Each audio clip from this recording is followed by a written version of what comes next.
यहाँ जो है हम दिखा रहे हैं बाबा साहब का जन्मदिन है। हम यहाँ जो है लाइव बात करवाते हैं सारे लोगों से। क्या नाम है सर आपका? श्री गणेश गुप्ता। तो गुप्ता जी, आज जो है बाबा साहब का जन्मदिन है, तो आप क्या बोलना चाहोगे इनके बारे में? तो बोलूँगा कि ऐसे हमारे बाबा साहब ने जो संविधान दिया है और ऐसे महापुरुष के साथ जो उनकी जन्मदिन आज मनाया जा रहा है और उनके उपलक्ष्य में हम सभी इकट्ठे हुए हैं। सबको बधाई। और हमारे जो महापुरुष हैं, हमारे संविधान के रचयिता है, उनको कोट कोट हम लोग नमन करते हैं। और बाकी सभी लोगों का हार्दिक स्वागत है जो सबको बुला करके सम्मान और सत्कार कर रहे हैं। और ये बाबा साहब की जो जयंती मना रहे हैं, बहुत बड़ी बात है। ये दुख न हो और आगे बढ़ते जाए, ऐसे हमारे लोगों के समाज को यही से प्रेरित करते रहें। बस यही जो है देखिए, हम बात करवाते हैं। हमारे बीच में जो है खड़े हुए हैं। नाम है सर आपका? मेरा नाम लालधारी गौतम है और मैं अलकापुरी विधानसभा अध्यक्ष लाला सपारा बहुजन समाज पार्टी की तरफ से यहाँ प्रोग्राम रखा हूँ। और ये कार्यक्रम 5 साल से चल रहा है और आगे भी ऐसे चलता रहेगा। और जितने भी हमारे सहयोग लोग आए हैं, सहपाठी लोग आए हैं, सभी के लिए धन्यवाद। बाबा साहब का जो है जन्मदिन आप क्यों मनाते हो? क्योंकि ये हमारे महापुरुष है। जो हमने जब से जाना है कि भाई हमको शिक्षा, संगठित और संघर्ष था। हम लोगों को पहले से ही ये दलितों में गिनती होती थी। ना छूने के लिए पानी मिलता था, ना पीने के लिए पानी मिलता था, ना रहने के लिए ठिकाना था। लेकिन जब से अपने को बाबा साहब ने जो संविधान बना के दिया है, उसके तहत जो मुझे मिला है, हम इसलिए बाबा साहब को अपना भगवान मानते हुए उनका जन्मदिन मनाते हैं। बाबा जी ने बहुत कठिनाइयों से अपना जीवन व्यतीत किया, निकाला, पढ़ाई लिखाई करके आज संविधान का निर्माता बने। आज उसी से हमारा देश चल रहा है और सबको संविधान का पालन करना चाहिए। क्या नाम है आपका? मेरा नाम अजय कुमार पाल। मैं बाबा साहब का और हम लोग, आपका सवाल है कि हम क्यों मनाते हैं? हम इसलिए मनाते हैं क्योंकि बाबा साहब एक भारत निर्माता हैं और निर्माता ही नहीं, एक भारत की अर्थशास्त्र भी। उन्होंने प्रॉब्लम ऑफ रुपीज़ बुक लिखा है जो भारतीय रिजर्व बैंक भी चलती है और भारत का देश भी चलता है। और ये भारत ही नहीं, पूरा विश्व भारत बाबा साहब आदरणीय परम पूज्य महामना भारत रत्न डॉक्टर बाबा साहब भीमराव अम्बेडकर की जयंती पूरा विश्व मनाता है। और आपके दर्शकों को ये बहुत बहुत हार्दिक बधाई और शुभकामना। और आपको यही जो है देखिए, हम बात करवाते हैं। कोई बोलना चाहिए? कोई अभी जो है जैसे कि बाबा साहब ने देश के लिए जो है क्या क्या काम किए? सर्वप्रथम आपके चैनल के माध्यम से मैं डॉक्टर बाबा साहब अम्बेडकर की 135वीं जयंती के उपलक्ष्य में आपके दर्शकों को बहुत बहुत हार्दिक शुभकामनाएं देता हूँ। साथियों, बाबा साहब का जो योगदान है इस देश के लिए वो बहुत बड़ा है। सर्वप्रथम तो आप देखिए कि जैसे कि इस देश में पहले जो वर्ण व्यवस्था थी, तो वर्ण व्यवस्था के अंतर्गत पहले जाति विशेष के लोगों के हाथों में सत्ता थी। एक आप देखते होंगे कि जैसे धर्म जो है, धर्म की भैया आप इस जाति के हो तो उसी जाति का ही काम कर सकते हैं।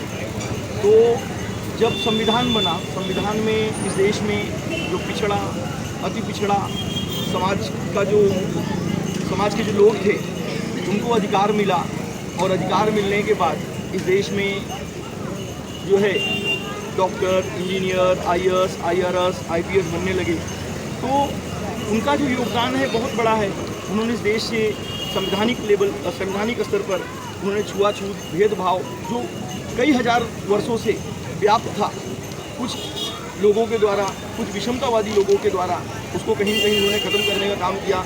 और अभी तो उस वहाँ तक कि जो लोग उनसे आज भी वर्तमान में उनके द्वारा दिए गए हक अधिकारों से, उनके संविधान से जो लोग नफरत करते हैं, आज आप देखेंगे कि उनके घरों में जो बहन बेटियाँ हैं, आज उनको भी पढ़ने लिखने का अधिकार नहीं था। विशेष करके देश की महिलाओं को, तो महिला वर्ग को उन्होंने पढ़ने लिखने का, हिंदू कोड बिल के माध्यम से पढ़ने लिखने का अधिकार दिया, नौकरी करने का अधिकार दिया।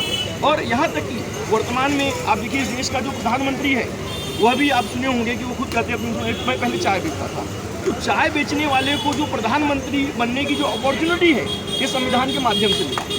ठीक है, तो बाबा साहेब का जो योगदान है इस देश में, आप देखेंगे सीएम से लेकर डीएम, डीएम से लेकर पीएम और राष्ट्रपति तक बनने का जो सफ़र है वो संविधान से होकर गुजरता है, संविधान में दिए गए हक अधिकार से होकर गुजरता है। तो उनका योगदान जो है अतुलनीय है।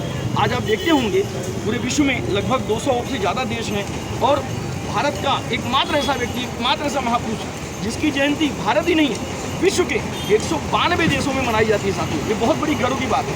और आज दुर्भाग्य है कुछ विषमतावादी लोगों ने, कुछ मनुवादी लोगों ने बाबा साहेब को एक जाति का नेता घोषित करने का काम किया कि ये दलित समाज के नेता थे। बाबा साहेब दलित समाज के नहीं, इस देश के नेता थे। इस देश के पिछड़े, वंचित, जो पिछड़े, वंचित, अति पिछड़ा जो समाज था, चूँकि अभी तो ये कहा जाए कि सर्व समाज, चाहे वो समण समाज भी हो, उन सभी के नेता हैं। और ये जयंती का जो कार्य है ये इंडिविजुअल की, किसी एक व्यक्ति की जिम्मेदारी नहीं है।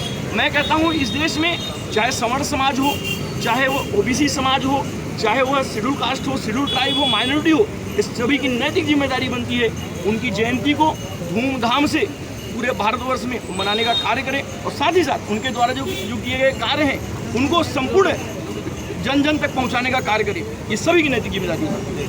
और बाबा साहब के जो है जयंती आज बड़े धूमधाम से जो है मना रहे हैं और यही कुछ कहना चाहते हैं साहब। तो मैं यही कहना चाहता हूँ कि बाबा साहब अगर नहीं होते तो हम गांव में हल चलाते।